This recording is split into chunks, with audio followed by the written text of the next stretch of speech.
Hold on tight.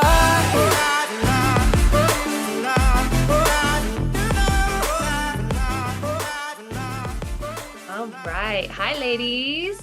Hello. How's prep going this week? Good.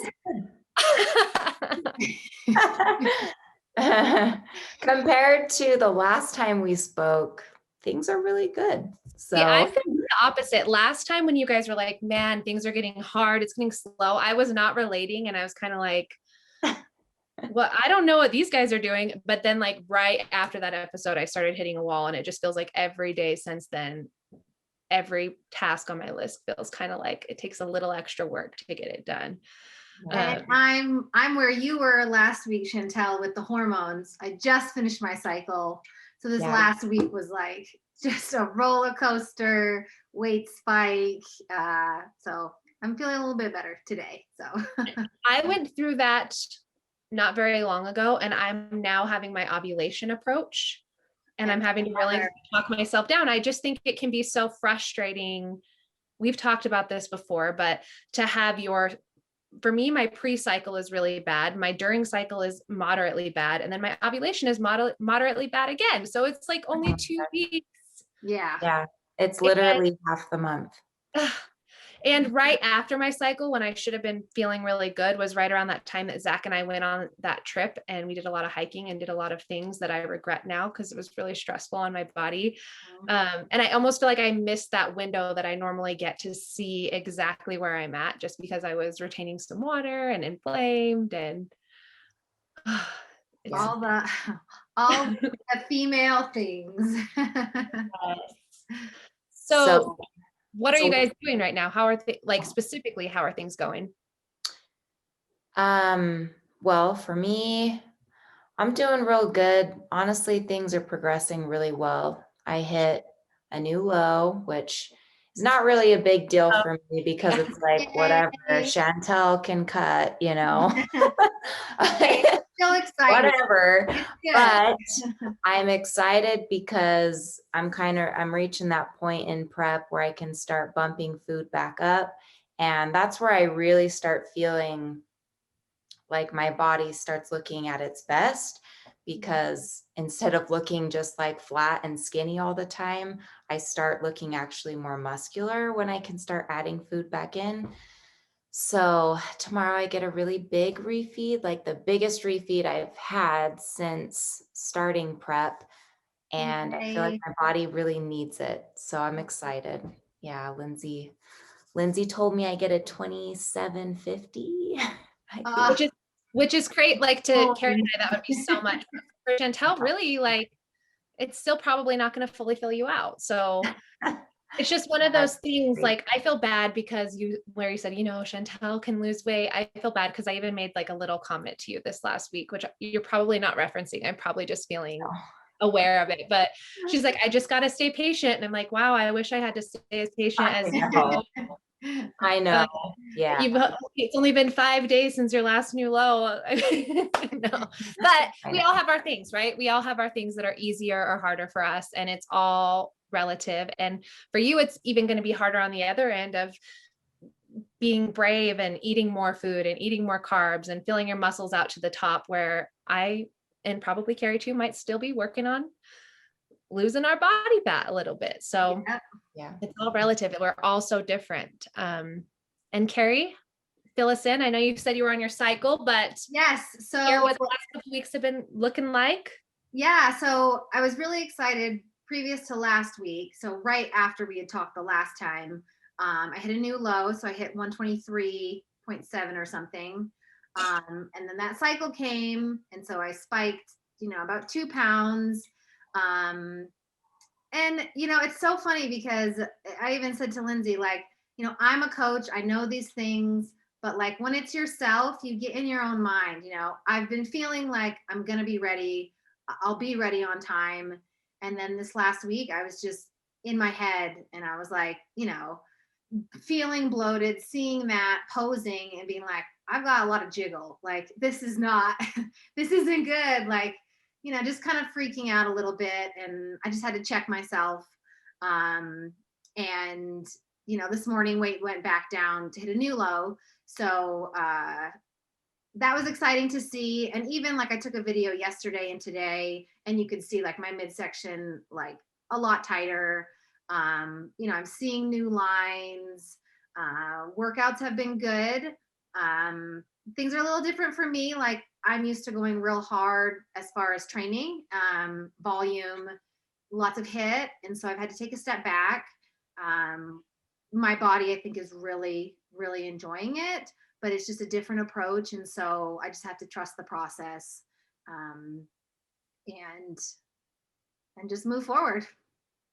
So what are you seeing so things are different because we're not doing all the hit cardio. Right. We're doing deloads. We're being very careful about recovery. What are you seeing or feeling physically with this approach as opposed to doing 20 minutes of hit cardio every day and doing 2 hours of lifting on top of that? I mean, first, I'm fuller, which I love. And I'm really excited for getting to the state. Like, you know, I think I'm going to be able to bring a much fuller look, because I'm not, you know, beating my body so much. I also just feel better. I'm not so tired. I'm not exhausted. You know, I enjoy doing my little 7-minute hit that I do have. And I'm enjoying, you know, walking on the treadmill on an incline. I just feel better. I feel more present. And, you know, my husband was like, "Oh, you're looking good." So I know that I'm, you know, leaning out more in the right places. I guess I feel fuller in the right places. Right. Even, Your waist is tighter than ever. right. That's And one of the that's big what things that I'm seeing yeah. is your waist is like smaller than it was on show day. Yeah. Now, although we obviously still have other areas we're working on fat loss, but the Right. waist is just Yeah. super tight. Yeah. So, I mean, my legs are always the last to come in. I know that, my legs, hammies. But I just feel like they're going to be in a lot better place when we do, because of the approach that we're taking. Right. And so it's going to be on the inside and the outside. You literally will be more healthy on the inside. Yes. I really am excited to compare because I think you have an amazing physique. Obviously, your last pro show, you looked great, but I do feel like even when we look at those photos now, I feel like there's room to grow even in the healthy look. Yes. You know, I feel like looking at your photos and your face and everything, you can kind of see it in your eyes that you just look done. Yeah. And I was done. Done.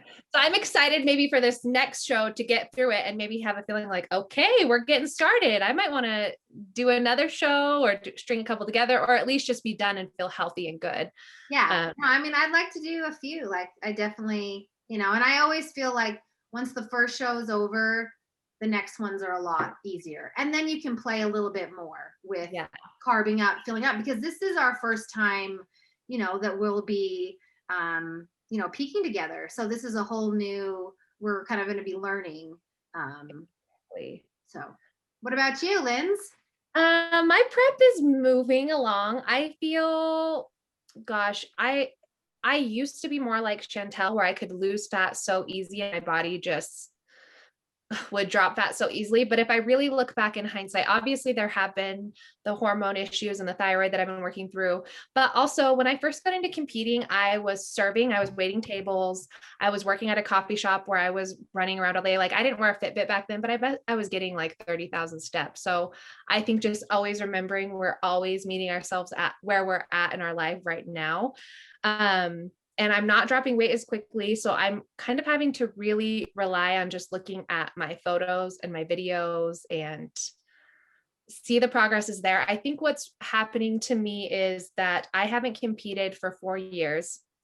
And obviously I had a stage weight from 4 years ago, and it's hard for me to like let go of that number.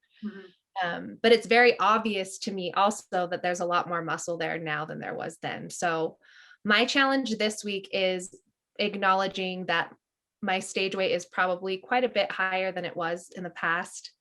So taking that pressure off, because if my old stage weight was the weight I needed to get to this time, I still need to lose like 10 pounds in less than 10 weeks.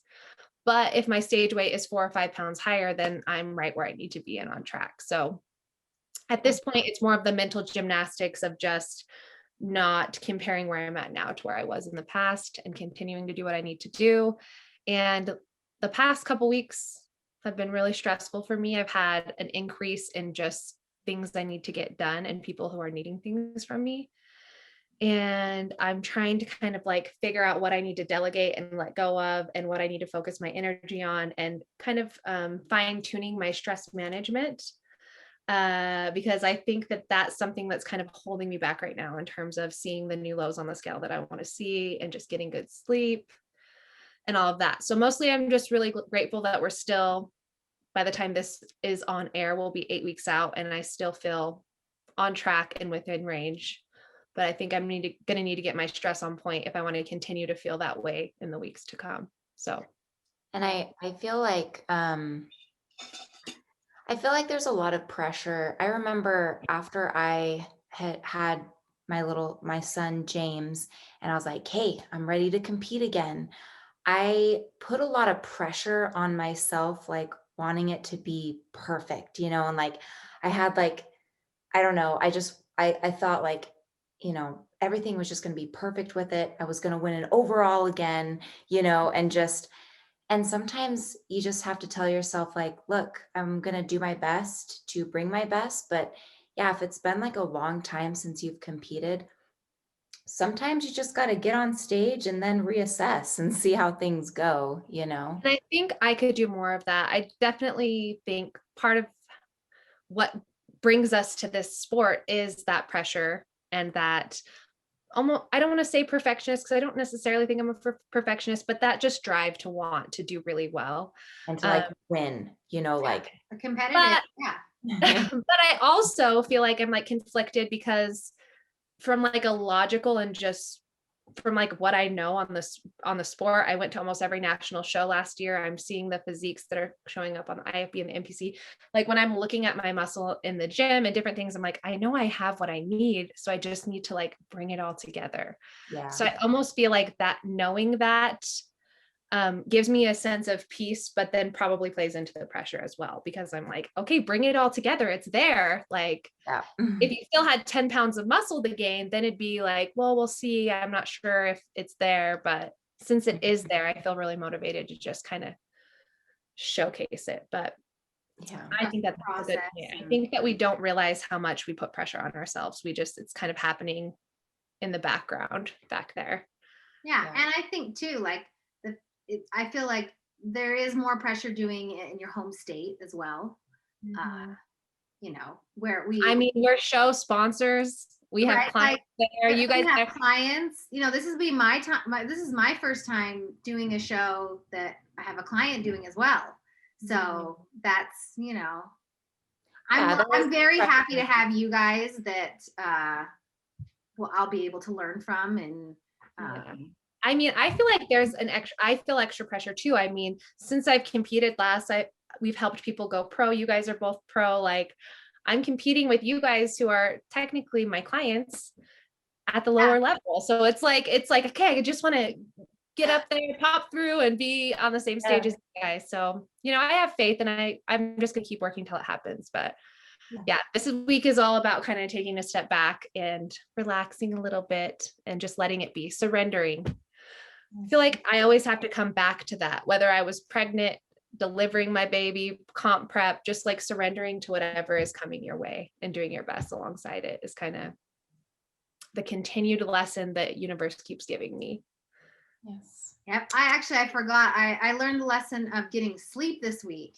So I never struggle with sleep, but in prep I do. And this last week I was just waking up 3 times a night. And it really started taking a toll on me. Luckily now I've been sleeping really good. So it's probably related to your cycle too. Yes. Yeah. And I do. During my cycle, I'll wake up and I'll be really hot. And I've also started to try to get my water in a little bit earlier. So like I will cut myself off around 8, because otherwise I just get up and I go to the bathroom. So. And I think that was another thing that's kind of muddying the waters a little bit with my weigh-ins, is because I am trying to get so much done. I keep staying up way too late to work and not getting enough hours of sleep. So I just am trying to figure out like, okay, I don't need to do this work, or figuring out how to set things aside, because when you're in prep, at least 7 hours is so crucial. It really is. For so many reasons. I mean, your body doesn't start releasing growth hormone until you get into the 7 to 8 hour range. You're not getting into your deep REM cycles just from recovery, just to be able to lose fat and put on muscle alone. It's so key. But prep is also a time that gets really busy. You have a lot of things on your plate that you're trying to cross all those items off your list, which again is why I can't imagine doing a prep that's like a 2 hours of cardio a day type prep, because I would physically not have time. I'd be sleeping 3 hours a night to try to fit that in. So Yeah. Yeah. so overall, we're all feeling good. Things are moving along. We're optimistic, but it feels like to me that we are kind of coming over that hump of prep starting to get a little bit harder, at least for those of us who are still losing body fat. I actually was thinking about when we very first started talking about doing this series, and we were talking about doing it every week. And that was like when we were like 14, 15 weeks out. And I was kind of thinking today, I was like, man, I'm glad we're not doing it every week. That would be hard. It's love doing it, love talking to you guys, love creating these, but it's been interesting to look at my perspective at 14, 15 weeks out to now, because I had so much energy, so much motivation. I was ready to conquer the world. And now I'm like I got to wash my hair today. Like, Yep. how am I going to make it happen? Yeah. Well, I'm going to lead us into our next, Do it. talk about next. So we took a poll on Instagram, and most people wanted to know more about a little bit of our backstory and what got us into competing,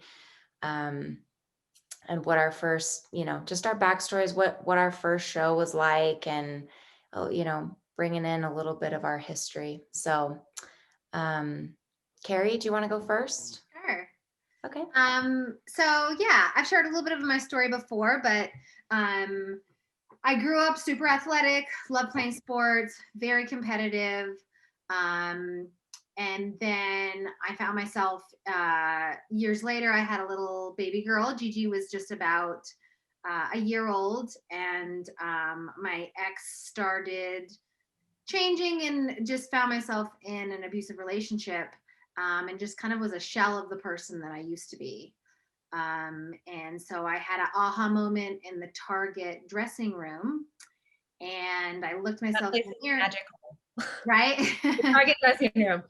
Target dressing room. I was trying on a bathing suit, and I was like, what are you doing? Like, literally, I was like, what the hell are you doing with your life? Like, this is not you. And I just said, tomorrow you're going to tell him you're getting a divorce. You're going to get in the best shape of your life, take control of your health, empower yourself, find your passion. And the next day I told him, and that's when I started. So I did, I think, Lindsay, you said that you did the same. I did Jamie Eason, 12-week trainer on my own, and absolutely loved it. Loved lifting weights, started feeling great. What year was this? This was 2014. Okay. So this was summer of 2014. Started doing that, loved it. And then started learning a little bit more about nutrition, exercise, got my personal training certification. And I actually used to follow, so I followed Amy Updike. She's another pro in Utah. And I saw, yeah, I do too.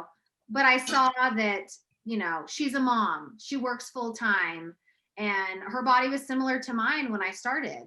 And so I was like, well, if she can do this, then maybe I can. And so then I just continued to go, and then signed up with my first coach, did a 12-week prep. My first prep was actually pretty easy. Yeah, I think, as we know, when you're first starting a prep, everything's new to your body, right? So your body's going to respond a lot more. If you haven't dieted, all those things are going to happen a little bit easier. So that wasn't too bad. And I did do a meal plan. And then do you remember what your meal plan was like? I mean, it was basic. It was like half a cup of oats, half a cup of berries, egg whites. Next, meal 2 was an apple and like a protein shake. Meal 3 was like 3 ounces of a carb. 3 ounces of a protein. And then the next meal had a little bit of fat in it. I mean, it was basic. It was real basic. And I even remember I was so like crazy about hitting my stuff then that I got sick one time and my mom was like, take a vitamin C packet. And I was like, I can't. It has 4 grams of carbs. It's not in my plan. So yeah. And then, but then my 2 preps that year got pretty unhealthy. I was doing about 2 hours of cardio. I was eating about 8. I finally just put in my Fitness Pal just to see what my calories were at, and they were at 800. And my hormones took a big old digger. And I was at the gym for like 4 hours. My hair was this long. It ended up at the end of the year, it was up to here. I lost my cycle for a year. And then I had, a really bad rebound after. But and I wasn't going to compete ever again. After that year, I was like, it's just not worth it. And then I saw my friend Abby, also a Utah pro. I saw her competing and she was like, I'm doing macros and I'm eating a ton and I feel great. And so I was like, wow, well, I mean, I loved bodybuilding. I love bodybuilding, everything about it, but I didn't know there was another way. And so when I found that out, it made me excited. And I was like, well, I want to do it again. And yeah, and then that's kind of my backstory. That's amazing. How do you feel that starting a prep, or maybe not so much starting a prep, starting a fitness journey alongside leaving your ex, do you feel that it kind of helped propel you and empower you? And yeah, I mean, I think there are a lot of people I've talked to, they're like, breakups what made me like, just empower myself and do something for myself.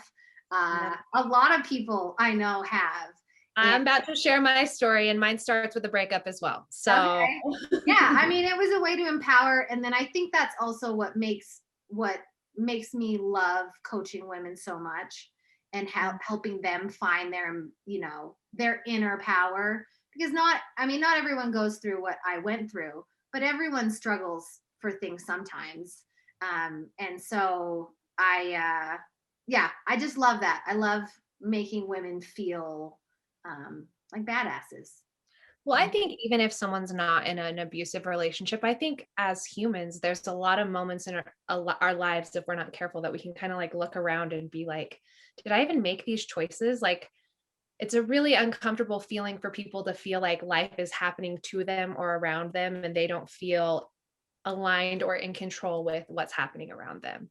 And I do think a lot that can be, it's not all about your body or your fitness, but your body can kind of reflect where you're at emotionally in other areas of your life. And I think that when someone realizes that they're not really in the driver's seat anymore, that can be kind of like a big aha moment, whether it's going back to school, getting a divorce, doing a prep, whatever it is, it's a really uncomfortable feeling to feel out of control. So yeah. I just touch on one more thing? So I was having a conversation with a client today about how a lot of people in their lives don't even realize how ungrounded they are from themselves. Like, I feel like going through a fitness journey, it's actually a very spiritual experience, and you become one with yourself. And I mean, obviously a lot of people are like, oh, you just get vain, you're so like, focused on yourself, but really it's not that way. I don't view it that way. I view it as, a very spiritual experience, and just getting to the point where you understand yourself at a different level. It's almost like you become enlightened, it can be a really neat experience. So anyways. Yeah, it does make you very aware of your Yes. body. It makes you aware of, you get in touch with like just your emotions and your brain and, so many things. Your being out of comfort zone, for one, Yeah. challenges you in so many ways. Like just having to kind of sit with that discomfort and question your discomfort and not to soothe yourself. Like, obviously there are some cons to comp prep or dieting and that sort of thing as well. But also there's some moments of discomfort that if you don't have a reason to, it's really easy to go to chips or to this or to that or to alcohol or different things. And the prep does kind of put you in a position to take a step back and be like, okay, why do I want to do this? What are other coping mechanisms? And just kind of sit with those feelings a little bit more. And the part, Chantel, I don't know exactly what you said, but something about you saying that people think that all you care about is yourself or something like that in prep. I also feel I take issue with this idea in our culture, especially for women, that being involved with yourself towards a goal or towards anything or being focused on yourself is so selfish. Yeah. I don't feel that men have that same pressure. And I think that that does hold a lot of women back from going after what they want, because they feel this pressure to take care of everyone else's needs around them and to take a second for themselves, let alone an hour and a half a day. They feel guilty for it. And I do think that that's something that creates a lot of tension and problems for women, because we shouldn't feel guilty for wanting to take care of ourselves or to do something just for us. But I think as women, we give, especially as a mother, we are giving a lot.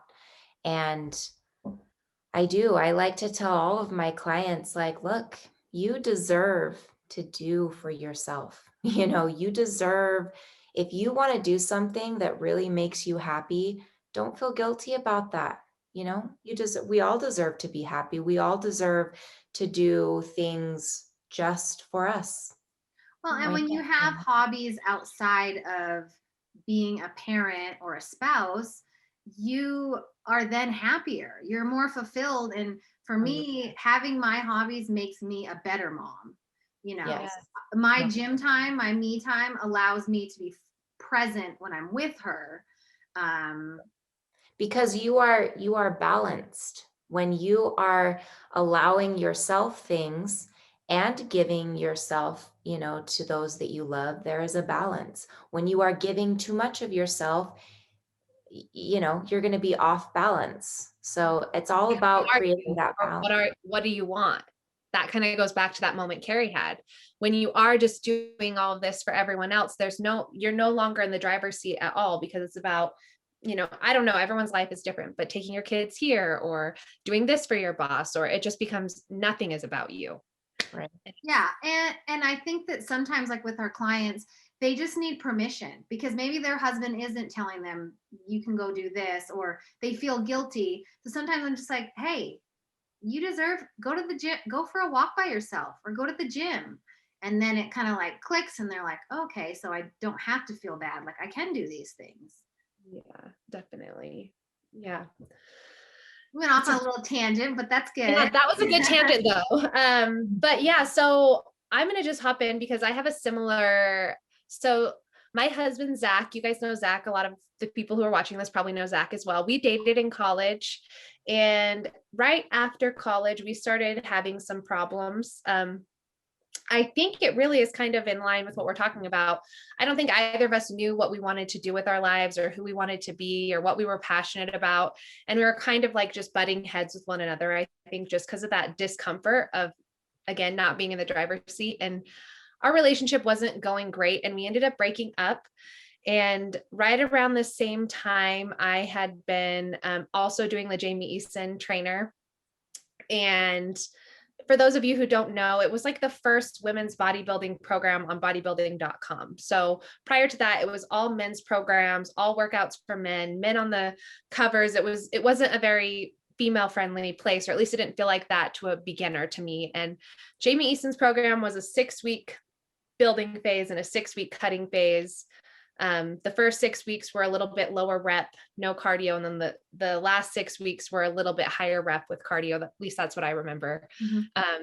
And it was really basic, but it got me in the gym, got Carrie in the gym. I've talked to so many other women who that's how they got their start. So I always have a special place in my heart for Jamie Eason and that whole program. Because it just empowered women. I mean, that work that she did in bodybuilding.com back then that they did, I feel like has really branched out and impacted so many women who've got into coaching themselves, who have put more content out there. I think right around the time that we got into this, mine was 2012, my first competition, but I feel like there's been a sharp increase in more females in the weight room through CrossFit, through these programs emerging on bodybuilding.com. I think maybe it's just the age that we were at and the timing of our life that it feels like this to me, but it feels like there was a big shift in women getting into the lifting community in the 2010 to 2020 now. I mean, but anyways, Zach and I broke up, and I had been doing this program, and then I moved home to Washington, away from Utah. And I had a friend who was doing her first competition, and I thought, well, I'm going to just do this for me. I'm going to get my mind off of Zach. I was heartbroken by my breakup. It wasn't a good breakup. He really, actually, he didn't break up with me. I was like fishing for a compliment, and I was like, I'm just not sure you want to be with me. And I was like expecting him to express his undying love. And he's like, you're right. I'm not sure. So I like was asking for it, but then I was like, well, then I can't be with you if you don't know if you can be with me. Like, I deserve someone who wants to be with me without a shadow of a doubt. But anyway, so I decided to do my first prep. I was small. I didn't have a lot of muscle then. So I didn't even lose a lot of weight during my first prep because I already started, I don't like the term skinny fat, but I started without a lot of muscle. So I looked just kind of small, and we basically spent most of my prep with me losing a very little bit of weight, but more so I was like adding muscle. And the end results, it's so interesting too, because 2012, 2014, things have changed so much since then. Yeah. Like, I placed at my first show, and everything from the suit to the hair and the makeup to the physique. If I were to show up to a competition now, it would look like I was coming from 2012. Yeah. Like, it would look like I didn't belong there. But knowing what I know now, I didn't accomplish very much in that 12 weeks that I was in prep, just because to go from not really having any muscle to doing a prep 12 weeks later, things changed a little bit, but I was mostly just getting introduced to the bodybuilding world. And I remember like almost every single night, like eating that, kind of similar to you, Carrie. I hated it. I didn't want to do it. I was like gagging it down. I lived with my younger brother at the time, and he's like, well, then why are you eating it? And I was like, well, it's on my meal plan. Like, I have to eat it. Which in hindsight, it's very interesting because my calories weren't that crazy low, like maybe yours were, Carrie.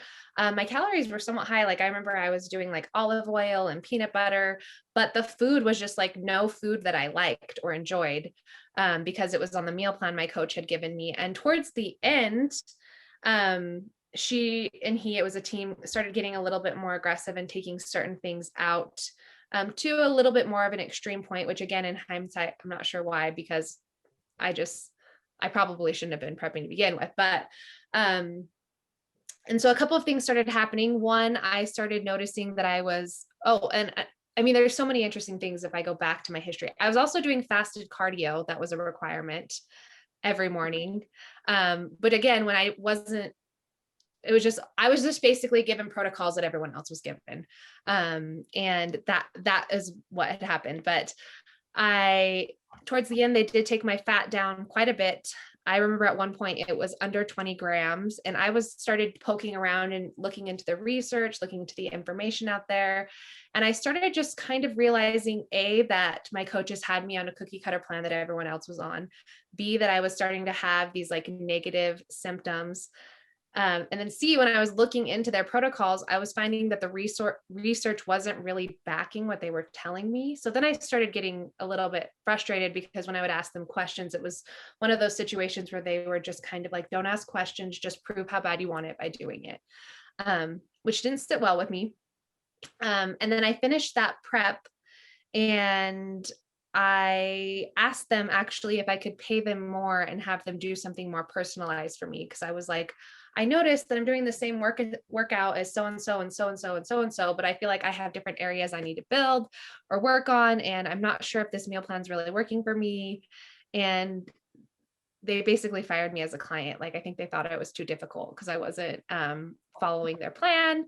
And then my cousin, this is kind of a long story, but my cousin, who was also prepping with them, she stayed with them, and she was put on performance enhancing drugs. She was on, her diet was like tilapia and spinach, like for every meal. She was similar to you. I think her calories got down to like 600 to 800 calories. And she won her next show with them. The overall, she looked amazing. She did so great. But right after that show, she had a really intense rebound, a lot of health problems, a lot of digestion issues, mental health problems. And she and I worked together at the time. And I was just starting to kind of go off into this world of learning more about the science-based and evidence-based practices. And I was kind of comparing what she was doing with the research and everything that I was learning. And I was just watching her suffer in so many ways. I think anyone who's gone through a rebound experience is this, where you become known as like a fit person, a fit girl, a fit woman at your gym or wherever. And because she had lost that part of her identity, I feel that it was just so emotional to watch her and for her to experience that, because she was like embarrassed to go to the gym or embarrassed to train, embarrassed to be seen by anyone who had seen her in the previous 6 months. And I just remember feeling so heartbroken for her, and just kind of like, that's where Fit Bliss was born, really, through this whole experience of going through that and then watching her go through it. Is I just was kind of feeling like, wow, the reason she and I got into this was to be fit and to feel good and to feel more confident than ever. And what we've been left with is kind of feeling really bad. The confidence was down, the self-esteem was down, especially for her. And I just, I feel like I've made this into her first prep experience, but it was more so that experience of seeing what she went through, finding my path onto a healthier way, and then kind of helping her start to get on that path as well. Really was a catalyst for me to kind of change career paths, start going this direction, and kind of falling in love with this sport as both an athlete and a coach long term. I almost think your first client. What'd you say? Was she your first client? Yeah, she was one. And then because Oh. she and I were close, and, you know, we were living in the same town at the time. I was still in Washington. Zach and I were still broken up. That's where she and I both went to high school. And a lot of our friends in our network kind of saw us go through these transformations and saw us learning. So I started helping. I, at this time, still wasn't really planning on like starting a company or doing anything. I just had people who were like, can you help me with this? Or can you help me with that? And I honestly felt kind of an obligation to do that. Knowing what I know now, I realized I hardly knew anything then. So I might have been even out of scope at the time, but I feel like, well, if I don't help this person, they're just going to do the low carb or the fasted cardio or the XYZ that's going to be bad for them. So I need to give them some support. And I almost think that most people are going to have, hopefully not anymore, but it's very common to have a negative first prep experience. And sometimes I think that can kind of just be an avenue to learn a lot of lessons and to see what works and what doesn't work. And like, cause I've also had friends or family who want to do prep or want to do a diet or something, and they want to do whatever strategy. And you try to reason with them and tell them like, that's just not going to be good for you long-term. And they're not ready to listen. So they go and do it. And then they come back a couple months later and share with you the challenges that came up or what went wrong about that. And kind of like, you were right. I shouldn't have done that. But there's just something about experiencing it firsthand and seeing for yourself why certain things do and don't work and why they're bad or good. So anyways, long story short, was going through a breakup, decided to do a prep, and it kind of propelled me into this whole world, not only as a competitor, but wanting to get involved on the other side of helping women obviously feel empowered and feel healthy, but also just trying to get them the information, because at that time, again, it was 2012. A lot of people were relying on like magazines and people at the gym and Oprah or Ellen or Dr. Oz or whatever for their fitness and nutrition advice. And although things are still not perfect now, they were a lot worse back then in terms of misinformation. And yeah, it just kind of opened my eyes to the dark side of this industry. And I wanted to be a part of bringing to light some of the things that could help women do it a better way. That's awesome. Well, you have. Yes, you have. You have. You helped me. Mission accomplished. Yay. I mean, I still think there's work to be done, but I'm grateful because had I happened to have found a really great coach back then, which I don't think they really existed, I probably could have maybe done one prep and been like, oh, that was cool, bucket list. But instead it really changed the way it changed my whole path. And I'm so grateful now because I love what I do. I love working with you guys. I love working with all of our clients. It's really fun. Yeah. It's awesome. Well, I'll share my experience, my backstory. So, since high school, I was a runner. That's what I was good at. I was not good with kicking a ball around, anything like that involving that kind of coordination. So I knew I could run really fast and work hard. And so I was really into running and I loved it. And I had some natural, ability with it. I first walked on at Weber State in Utah, and then I ended up earning a scholarship there, which was really neat. And I felt so privileged to be able to run for a college and pay for school. And it was still to this day one of the most challenging things I have ever done. So hard. I mean, I remember quite a few times crying the night before my race because I was so scared to run it because it hurt so bad. So I ran the mid distance. So I ran the 800 mostly, which is basically a sprint the whole time, is what it felt hard. like. A full on 800, sprint. yeah. And like 400 and 800 are, I did track in high school also. I feel like those are the hardest. They're even harder than the mile because there's no pacing. Yeah, it's just like, well, you just got to run longer as fast as you can, Yeah.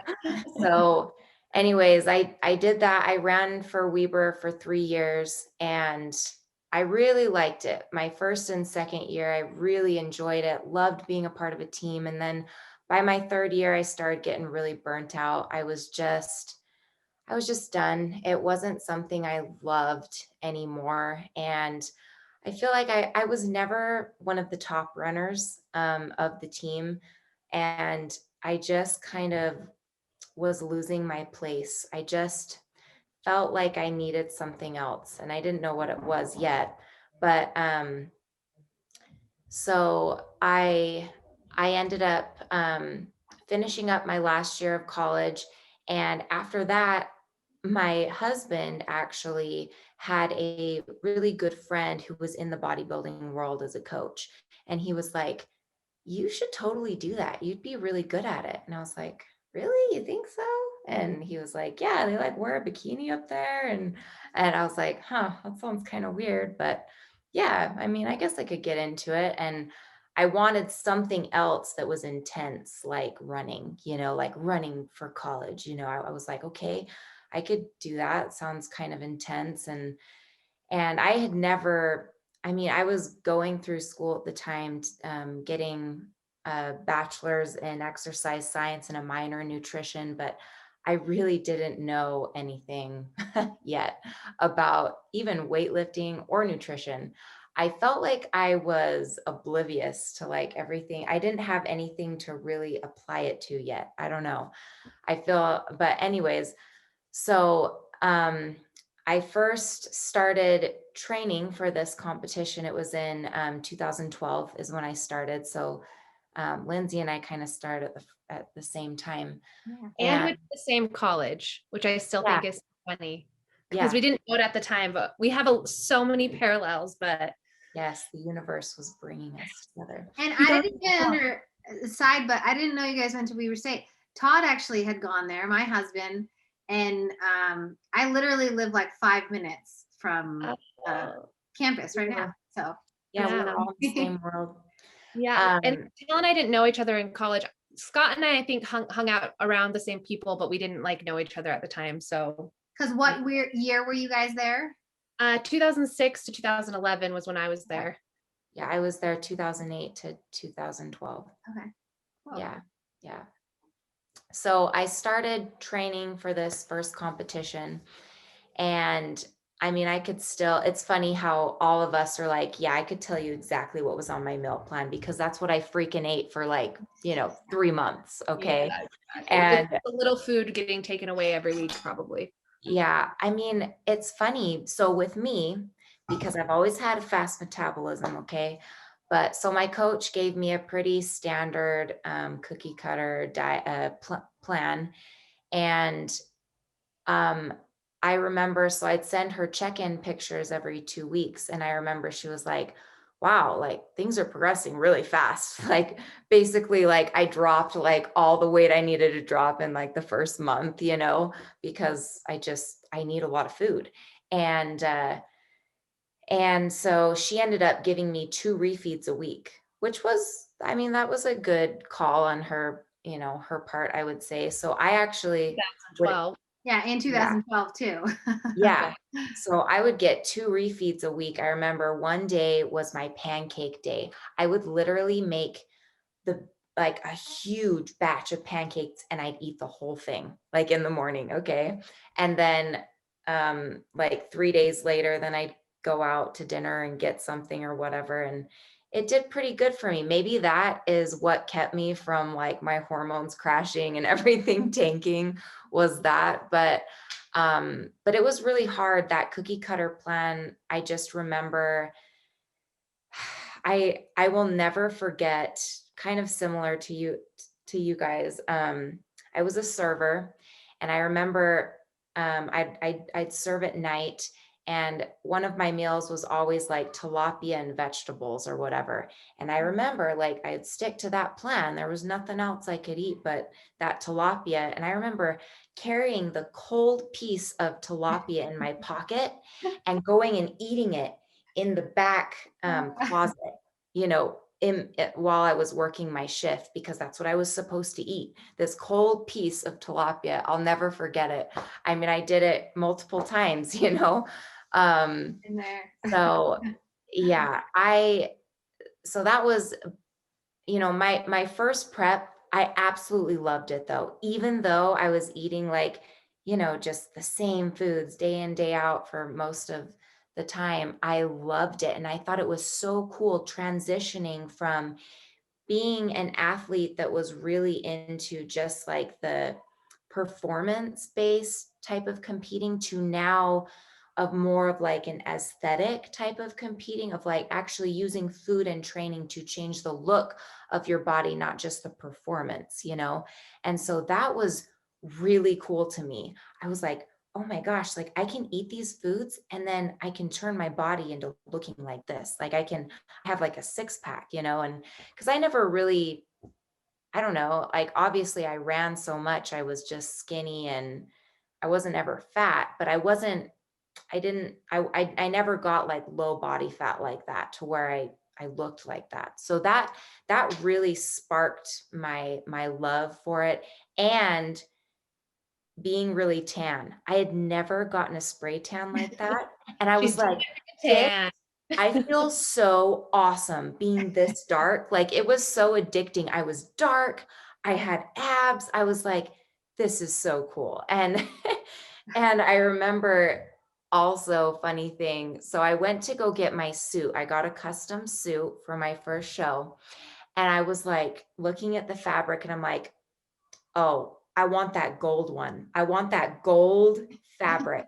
I got gold fabric, okay, as my suit.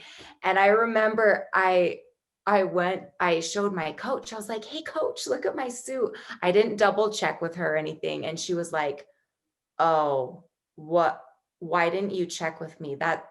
Why did you get that color?" And I was like, "Well, I liked the color of it. I don't know." So funny. So I ended up buying jewels because she was like, you got to put some like stones on it or something. So I ended up getting like these dark brownish like stones and stuff so I could make it pop a little bit more. But I remember when I competed on show day, my coach went and asked the judges how I did. And they were like, yeah, everything was great. Her suit just didn't stand out on stage. It kind of made her look naked up there. And Yeah.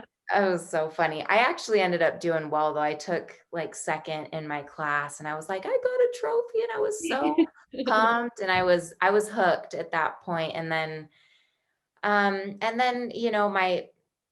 my next two preps were kind of similar. I remember my prep after that looking back at pictures, I didn't have like any muscle. I was just really flat on stage. And I had no idea. I had no idea how. I thought it was really just, this is the plan that you do in order to get really lean and look really skinny on stage. That's what you do, you know? And that was it. That's all I knew. And then, you know, after I had kids, um, I ended up doing my next show on my own. And at that point, I had kind of dabbled into macros. And so I was tracking macros, and uh, I did okay. Things were progressing okay. And then I didn't know how to feed myself into the show. As I've learned working with Lindsay, I didn't know how to utilize more sodium and carbs. And so I ended up really not doing as well as I had hoped for that show. And that's when Lindsay reached out to me, and I started working with her, and it was amazing. I remember like right away, you know, she was like, "Hey, we got to like start feeding you into this next show." And I ended up going for overall. So I won my class, was going for overall.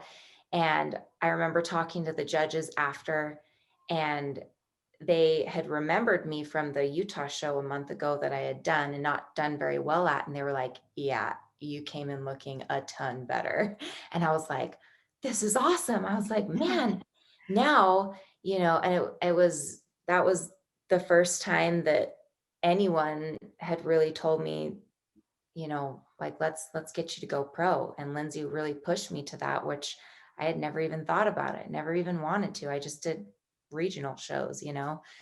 And so anyways, like the biggest parts that I have learned from my past and into now is just being able to go about doing things the right us in a smart way, you know, going through a building season and matching food according to that. You know, I had never done that before. I had never gone through a structured, you know, building season with a certain intake of food, keeping food up high.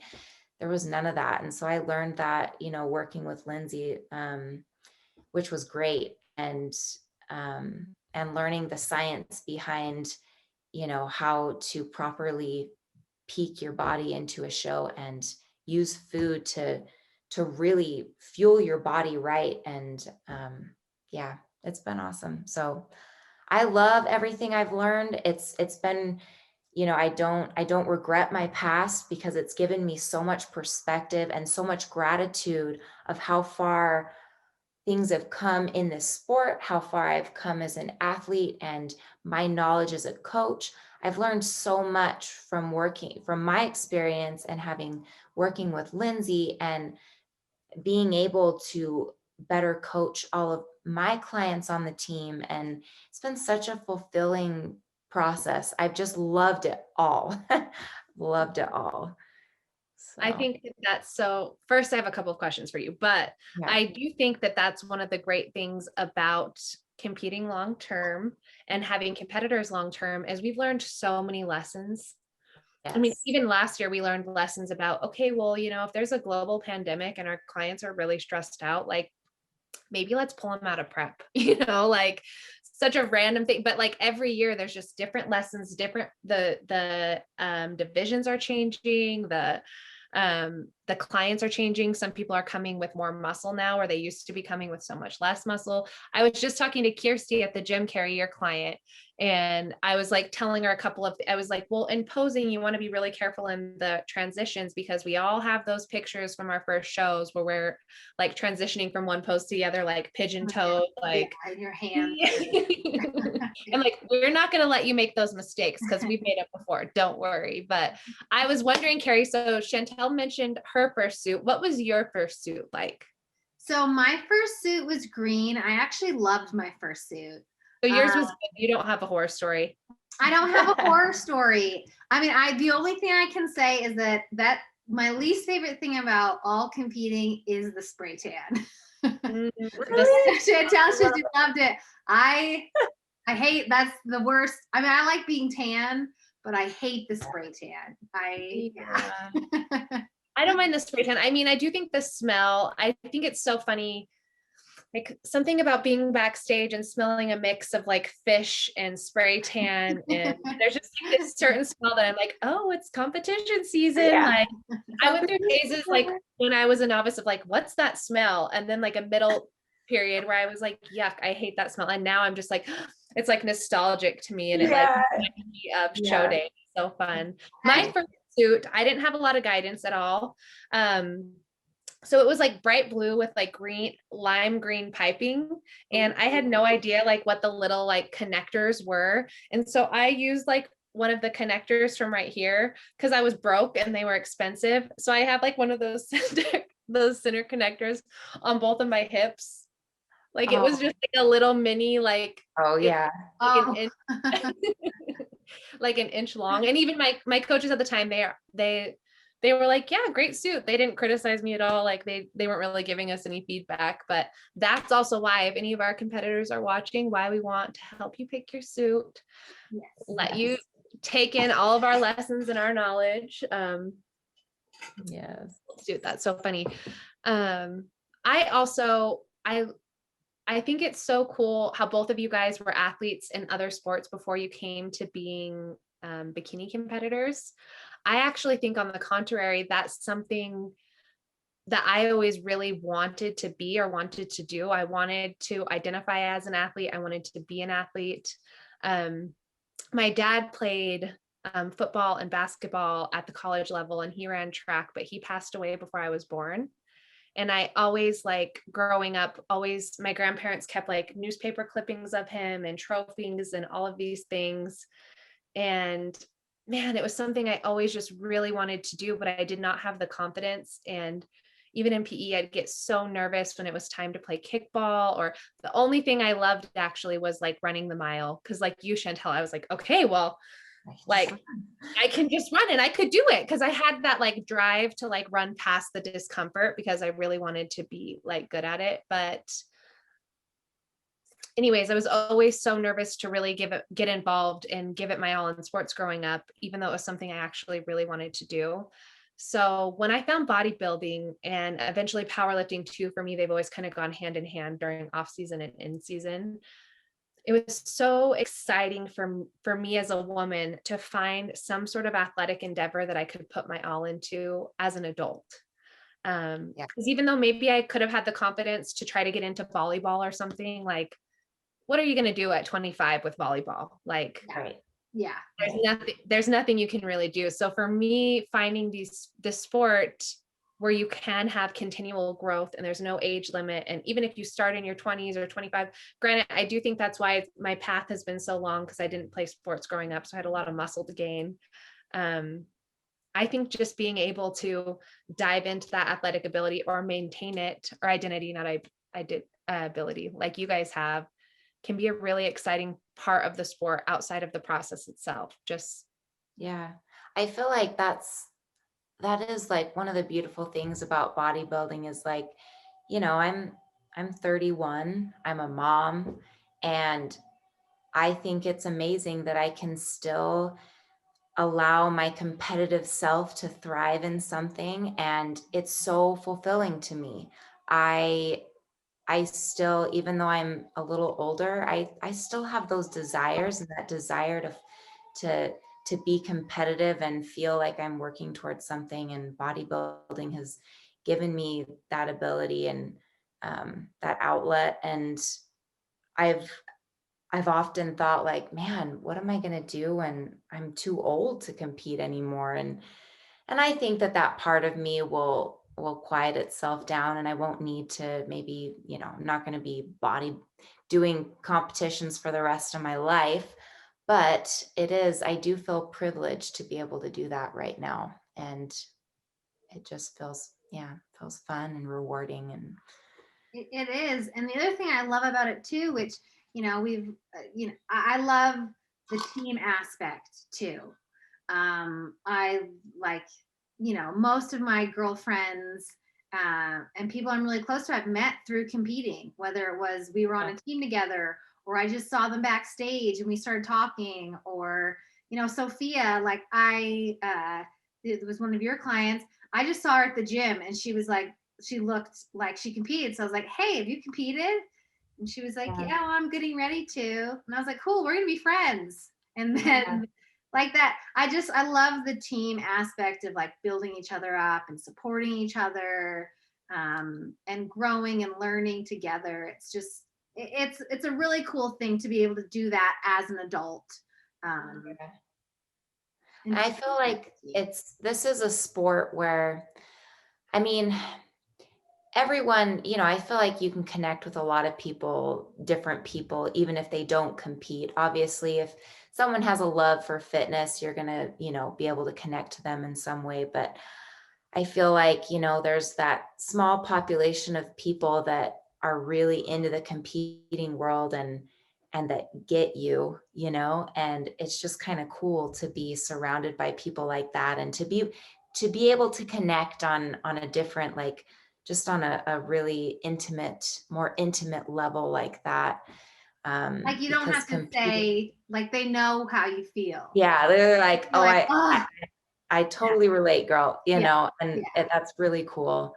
I feel like as women, we really thrive when we make those deep connections, those deep, like, emotional connections. We just love that. And I feel like competing is so deep and so emotional. It's like, when you have the ability to connect to other competitors, it's just, it's really fun, And to just not feel like you have to explain yourself at all. Yes, that is so nice. So often we're feeling like we have to like explain our why or what. And it's just nice to, like, a good friend of mine actually at my gym that I own and train at, he's a male bodybuilder, and we don't have a lot of bodybuilders in my gym. We have a lot more power lifters, Olympic weightlifters, like all different athletes. But I'll like walk in, especially in prep right now, and he just like gives me the nod, like, I know you don't want to talk. I know you're tired, but like, I see you. Good job. And like, I know exactly what he means by his nod, where anyone else, they don't mean what he means. He means like mission. I can tell you're fatigued, and I just love that. Because I feel like as a competitor, for people who are not in this world, there's so many times where you get like this, where you just wish like you could put your brain in their brain and be like, I just want you to understand me, like, and what I'm going through, and there's just so much you have to, it's like what we've talked about before. It's like, you can't fully understand this sport until you've really experienced it. And so for people who haven't experienced it, there's just no use in even trying to explain, why you're doing certain things sometimes. So yes, it is so nice. Which I do feel like, I did want to ask you guys something else, and that kind of makes me feel that way, because I do feel like novice competitors are kind of in that boat. Although they are going to experience it and they've like signed up, they've hired us or hired a coach and they're ready to do it, they're still kind of in this really hard phase of really not understanding it yet. Because although they are on their way to experiencing it right now, they haven't fully had that experience yet. And there's so much unknown. And if you have a really great coach, like, we try really hard to help them see those unknowns before they happen so they can kind of be ahead. We give them the guide. But I think even how you said at the time when you first started, you thought it was just like basically a skinny contest or an abs contest, or like, how lean can you get? And so many competitors deal with that. And for us, we all started 2012, 2014. Everyone else was starting too. There wasn't a lot of competitors. People were smaller. The pool was different, but now things are so much more competitive. I do think it'd be challenging. I wonder what our experience would be like if we started and did our first prep right now.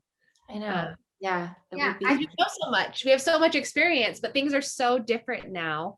Yeah. I think it all goes back to, yes, having a coach that is asking lots of questions and really they're supporting you, more than just like a weekly check-in photo and, Well, and I think just helping you understand the expectations, which we go over in episode 1, if any of you missed that, on setting up your prep. But man, nowadays, like I mean, I placed top 5 my first show, and I would need a substantial amount of time, and I'd need to do a lot more to place top 5. If I was bringing that same body and that same everything to the stage this time, there's no way Oh, I could have yeah. done 12 weeks and been successful. Yeah, same.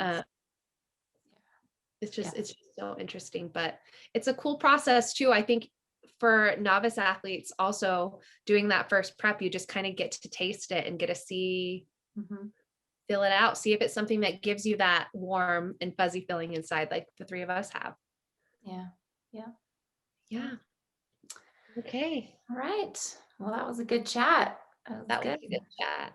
Yes, this is awesome. Let us know what you want to see for our next. So we're 8 weeks out. So next time it's going to be We'll be 6 weeks. 6. Oh my gosh. Yes. It's finally, I feel like we're in, like, I feel like once you get to 8 weeks, like the end is in Like sight. it's It's going to just start going by Woo! 6 faster and weeks. faster. That's gonna be crazy. Okay.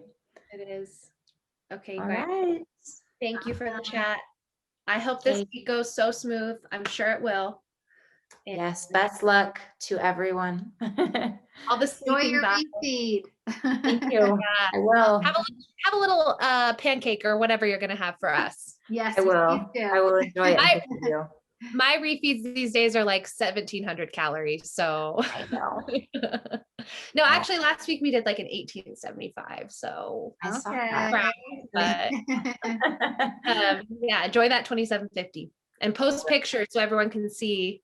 You should post, I'm sure you will, but your pre-refeed like that you took today and then the post refeed, because now that's the other exciting thing about starting to get a little leaner is you can really see the difference in the food. Yeah. So that's what I'm excited about. Yeah, so I'll definitely share that. Okay. Perfect. Okay. Bye, ladies. All right. See ya.